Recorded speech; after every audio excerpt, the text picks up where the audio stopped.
Sabemos muito sobre o flagelo bacteriano, mas ainda temos muito a aprender. Não há explicação sobre como esta máquina molecular complexa possa ter sido produzida se usarmos o mecanismo darwiniano.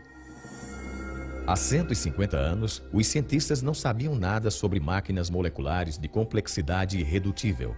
Mesmo assim, Charles Darwin antecipou a dificuldade de que sistemas assim poderiam apresentar a sua teoria.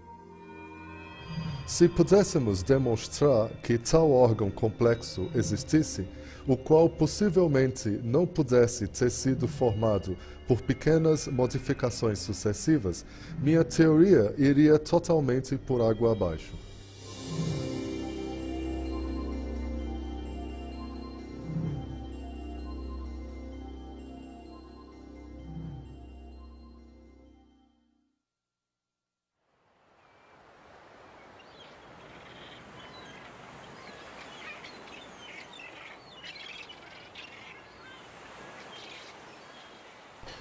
Existem realmente duas grandes perguntas na biologia.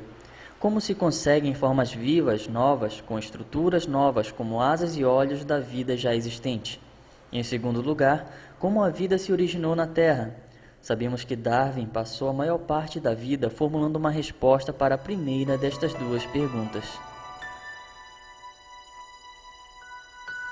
Charles Darwin comparou a história da vida na Terra a uma grande árvore cheia de galhos. A raiz da árvore representava a primeira célula viva e os galhos eram formas de vida novas e mais complexas que haviam evoluído com o passar do tempo deste primeiro organismo primitivo.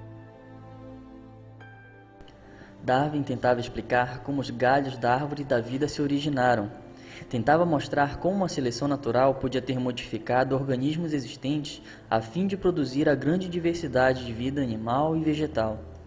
Mas quando se chega à raiz da árvore, que representa a origem da primeira vida, a primeira célula viva, Darwin teve muito pouco a dizer. De fato, na origem das espécies, ele nem mesmo se refere à questão de como a vida podia se originar da matéria sem vida. Os únicos vislumbres que temos das opiniões de Darwin sobre o assunto aparecem numa carta que ele escreveu a um colega chamado Joseph Hooker.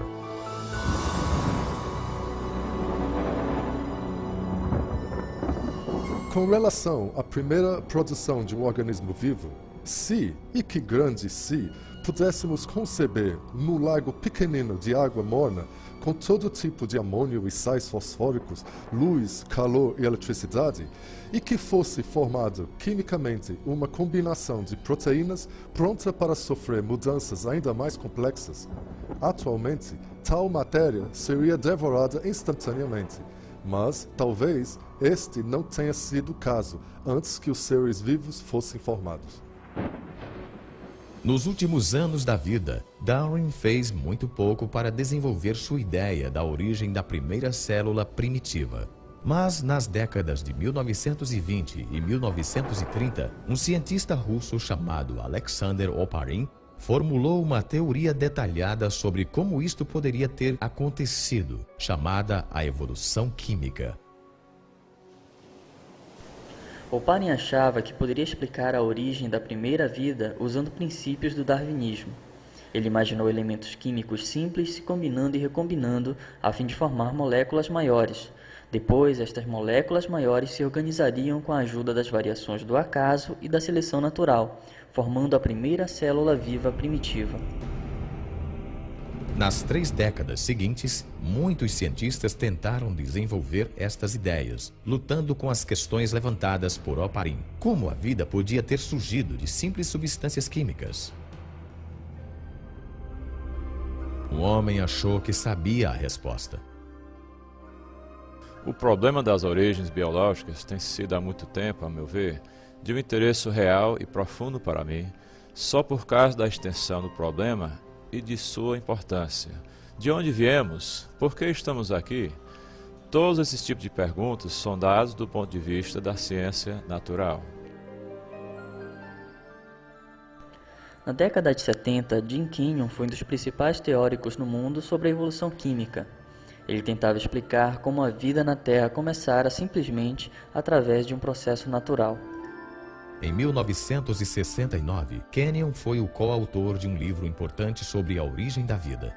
Eu e Gerd Steinman achávamos que se podíamos reunir todos os fatos da evidência empírica que havíamos acumulado desde meados até o final dos anos 60 em um argumento contínuo, ficamos muito entusiasmados com a possibilidade de explicar a origem dos elementos principais formadores da vida. Apesar do otimismo, Kenyon tinha diante de si um problema significativo. Para explicar o início da vida, ele teria, primeiramente, que explicar a origem dos elementos essenciais básicos para a construção de uma célula, as moléculas complexas chamadas proteínas. As proteínas possuem um amplo espectro de função na célula, tudo a partir das exigências estruturais em termos de armação da célula, ao citoesqueleto até as enzimas, onde realmente processam as moléculas a fim de colherem energia ou construir elementos da célula. As proteínas fazem quase tudo na célula, menos armazenar informação genética, feita por conta do DNA e RNA. Porém, as tarefas diárias, como purificar a célula, criar energia, etc., são todas por conta das proteínas. Kenyon sabia que as proteínas foram tão importantes para as primeiras células vivas quanto são para elas hoje. Reconhecia também a complexidade de sua construção. Até a década de 60, os cientistas determinaram que as células são feitas de milhares de tipos de proteínas, e a função destas moléculas se deriva da sua altamente complexa forma tridimensional. As formas de algumas proteínas permitem que elas catalisem ou disparem reações químicas, por causa do encaixe perfeito que tem com outras moléculas na célula. Ao passo que outras moléculas de proteína formam componentes estruturais que se conectam uns aos outros. As partes individuais de um motor bacteriano, como esta estrutura tipo anel, ou são feitas de uma única molécula proteica ou um aglomerado delas encaixadas de uma forma específica. Estas proteínas são feitas de unidades químicas menores chamadas aminoácidos, as quais são unidas formando longas correntes. Há um grau enorme de complexidade de arquitetura nas unidades celulares, justamente nesses aminoácidos que formam as proteínas. Na natureza, usam-se 20 tipos diferentes de aminoácidos a fim de se construir correntes proteicas. Os biólogos as comparam às 26 letras do alfabeto. As letras podem ser organizadas num número enorme de combinações possíveis. Se as letras forem organizadas corretamente, o resultado será um texto com sentido. Porém, se não forem, o resultado será apenas uma série incoerente de letras. O mesmo princípio se aplica aos aminoácidos e proteínas. Há 30.000 tipos distintos de proteínas, cada um formado com uma combinação diferente dos mesmos 20 aminoácidos.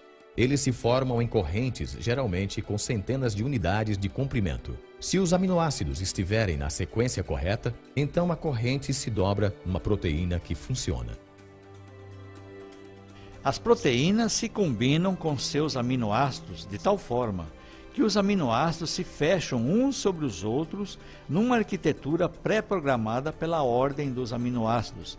Eles se dobram numa certa estrutura e essa estrutura é capaz de realizar certa função.